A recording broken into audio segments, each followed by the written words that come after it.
اهلا بيكم في حلقه جديده من هجرب واقول لك. اولا عايز اشكركم جدا على تفاعلكم على القناه وعلى الدعم بتاعكم. عايزين نكمل كده ونكسر الدنيا. النهارده هنقارن بين كي اف سي وهارت اتاك، طبعا واضح من الفيديو. تعالوا نشوف هنقارن في ايه بالظبط. جايبين من كي اف سي ريزو سبايسي وكول سلو وزنجر ووجبه دينر بوكس، وجايبين من هارت اتاك كول سلو وريزو برضو سبايسي ووجبه بس قطعه واحده، هقول لكم ليه، والساندوتش اللي هو الزنجر بتاعهم او المشابه للزنجر بتاع كي اف سي، طبعا فرايز وجاي معاه كولا. اول حاجه هنقيمها الباكجز. كي اف سي بيجي كده الساندوتش مش مكتوب عليه هو ايه، هارت اتاك مكتوب عليه بيف ولا تشيكن، فانت بيبقى دايس اللي انت جايبه. دي الحاجه يعني الوحيده اللي لفتت نظري في الباكجينج، غير كده عادي. يعني في اوفرز هارت اتاك عاملها دلوقتي اللي هي كومبو ال 100. كومبو ال 100 ده فيه كذا اوفر، انا جبت منه اللي هو الريزو وقطع فخد معاه فرايز ومعاه بيبسي، فده كومبو ال 100. وكمان الساندوتش انا جايبه اللي هو العادي ب 85 جنيه. كي اف سي برضو عامل عرض على الابلكيشن، بس انت ممكن تطلبه وتروح تستلمه من هناك عادي، او يجي لك ديليفري زي ما انت عاوز. هو عباره عن ريزو ومعاه 3 قطع اللي هو دينر بوكس، ومعاه كول سلو، ومعاه فرايز. كل ده ب 175، الساندوتش ب 81 جنيه. فدي اوفرز لو حابب تطلبها. ويلا بينا نبدا الحلقه. اول حاجه هنجربها الساندوتش. ساندوتش هارت اتاك ب 85 جنيه، ساندوتش كي اف سي ب 81 جنيه. هارت اتاك طبعا عنده ساندوتشز كتير جدا، عليها بيكن وعليها موزاريلا ستيكس وعليها حاجات كتير وحاجات كتير، بس انا جبت البيزك خالص عشان اقارنه بالمايتي زنجر، علشان ما نبقاش ظلمنا كي اف سي. اول حاجه ده جاي معاه باكج في الورقه، ده جاي في ورقه بس، فدي اول فرق طبعا رايح ل هارت اتاك، بس بصراحه مش فارقه قوي يعني. طبعا هارت اتاك بيجي معاه جلافز، فدي حاجه تحسب لهم جدا. انا ما اعرفش ليه كي اف سي مش بيجي معاه جلافز علشان ناكل بيه، طبعا كل المطاعم بقت تعمل كده، فدي حاجه تحسب لهارت اتاك، بس احنا مش هنلبسه عشان ما نعملش خشوله في المايك. هنفتح الساندوتشين. هارت اتاك واضح ان هو اكبر طبعا بكتير. كي اف سي اصغر من هارت اتاك طبعا. فهنرفع كده الساندوتشين. طبعا الساندوتشين فرق شاسع وباين جدا. اول حاجه العيش في هارت اتاك فريش، واضح ان هو فريش جدا، والساندوتش اكبر. ده البيزك خالص، وجواه فراخ وعليه جبنه، تمام، وتحت خس وطماطم.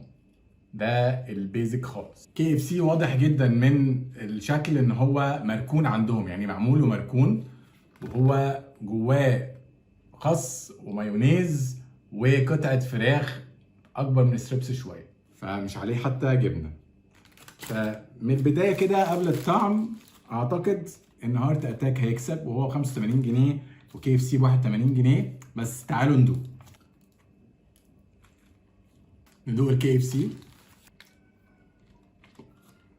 طيب بعد ما لقنا الاثنين، بصراحه هارت اتاك بسعر 85 وكي اف سي بسعر 81، هارت اتاك يكسب، علشان هارت اتاك الساندوتش اكبر، طعم الفراخ حلوه والبريدنج بتاعها حلو، وفي جبنه طعمها كده مع بعض، كله مع بعض حلو. كي اف سي اللي فيه مميز بصراحه طعم الفراخ او التتبيله السريه بتاعت كي اف سي، بس انا بصراحه لو هشتري حاجه منهم تاني هروح مع هارت اتاك. تاني حاجة هنقيمها معانا الكول سلو. الكول سلو بتاع هارت اتاك تقريبا معلقتين، كي اف سي الكول سلو بتاعه اكبر شوية. كل واحد جايب معلقة بتاعته، فهندوق بالمعلقة بتاعته.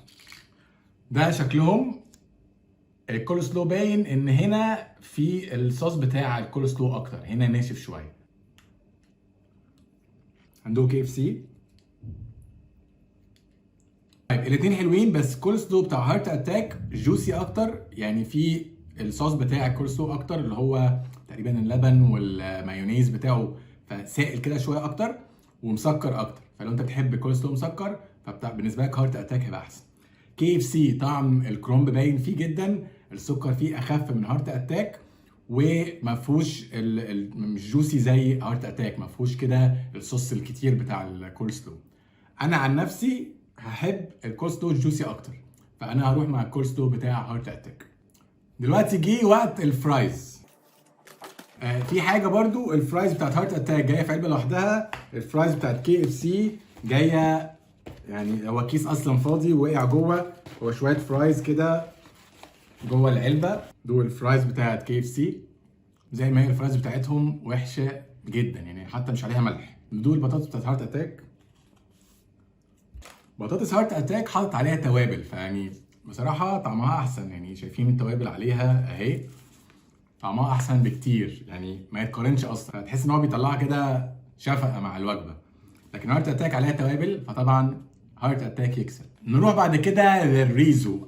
كي اف سي طبعا الريزو بتاعه معروف، هارت اتاك مسمي ريزو بتاعه ريزوتو. تعالوا ندوق ونشوف انهي احسن. ده شكل الريزو بتاع هارت اتاك، في صوص كتير بس حاسس ان الحجم اصغر شويه من كي اف سي. ده شكل الكي اف سي بتاع ده شكل الريزو بتاع كي اف سي. يلا بينا ندوق، يا ترى مين هيكسب؟ هندوق الهارت اتاك. هناخد حته فراخ كده بالصوص مع الرز. ده شكل الريزو بتاع هارت اتاك او روزوتو.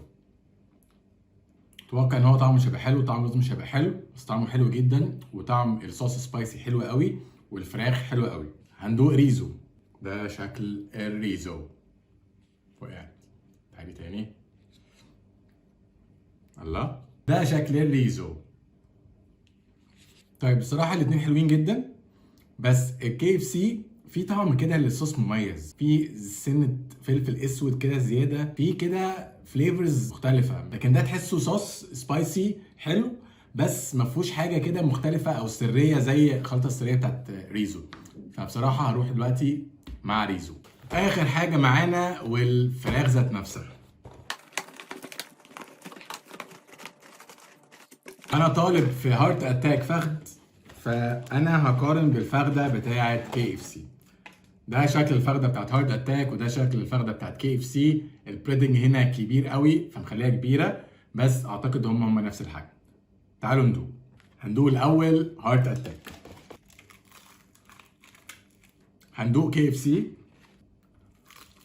طيب بصراحه الاثنين حلوين، ما فيهمش حاجه غلط، الفراخ نظيفه والسبايسي فيه حلو جدا، بس تتبيله كي اف سي ستيل هي برضو المميزه جدا. بصراحه المره دي كي اف سي جاي حلو جدا وسخن ونضيف وفراخ حلوه قوي، فالمره دي بصراحه هروح مع كي اف سي. كده وصلنا لاخر الحلقه. لو الحلقه عجبتك ما تنساش تعمل لايك، وتاكد انك عامل لي سبسكرايب، واكتب لنا في الكومنتات انهي مطعمين عايزين نقارن بينهم في الحلقه اللي جايه. وبس كده، سلام.